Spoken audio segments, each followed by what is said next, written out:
ওয়ালাইকুম রহমতুল্লাহ। ওয়ালাইকুম আসসালাম রহমতুল্লাহ বরকাত। কেমন আছেন ভাই? আলহামদুলিল্লাহ ভালো আছি। ভাইয়ের নাম কি? মোহাম্মদ ফয়সাল আহমদ। মাশাআল্লাহ, আলহামদুলিল্লাহ ভাই, আপনাদের তো আলহামদুলিল্লাহ ভালো আছি। ভাই কি ইসলামিক সাধারণ জ্ঞানের ছোট ছোট একটু কুইজ করবো, 3টি কুইজ করবো। প্রত্যেক কটা কুইজে আপনাকে অপশন দিব, অপশন দেওয়ার পর আপনি বেছে নেবেন কুইজটি, ঠিক আছে ইনশাল্লাহ ভাই? ইনশাআল্লাহ। আচ্ছা ওকে, পারবেন তো আশা করা যায় ইনশাল্লাহ। ইনশাআল্লাহ। ভাইয়ের জন্য প্রথম প্রশ্ন, পৃথিবীর মধ্যে ভাইয়ের জন্য প্রথম প্রশ্ন হচ্ছে, পৃথিবীতে আল্লাহ তাআলার সাথে শিরিক করে কোন ব্যক্তি জান্নাত তৈরি করেছিলেন? সাজ্জাদ। সাদ্দাত না সাজ্জাদ? সাজ্জাদ। সাজ্জাদ। মাশাআল্লাহ।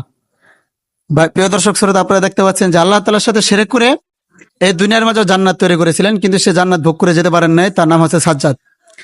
ভাইয়ের জন্য দ্বিতীয় প্রশ্ন, ভাইয়ের জন্য দ্বিতীয় প্রশ্ন হচ্ছে, পৃথিবীর মধ্যে আল্লাহ তাআলার নিকট সর্বোত্তম জায়গা কোনটি? মসজিদ। মাশাআল্লাহ। ভাইয়ের জন্য তৃতীয় প্রশ্ন, পৃথিবীর মধ্যে আল্লাহ তাআলার নিকট সবচাইতে নিকৃষ্ট জায়গা কোনটি? বাজার। মাশাআল্লাহ। প্রিয় দর্শক শ্রোতা, আপনারা দেখতে পাচ্ছেন ভাই 3টি প্রশ্নের উত্তর সঠিকভাবে দিয়েছেন। ভাইয়ের জন্য অসংখ্য ধন্যবাদ। ভাইকে অসংখ্য দোয়া করি আমাদের চ্যানেলের পক্ষ থেকে। এই যে ভাই, আপনি প্রশ্নগুলো পারলেন, কেমন লাগলো আপনার কাছে? আলহামদুলিল্লাহ ভালো লাগছে। বাইতুল মোকাররম এসে কেমন অনুভূতি করছেন? আলহামদুলিল্লাহ ভালো।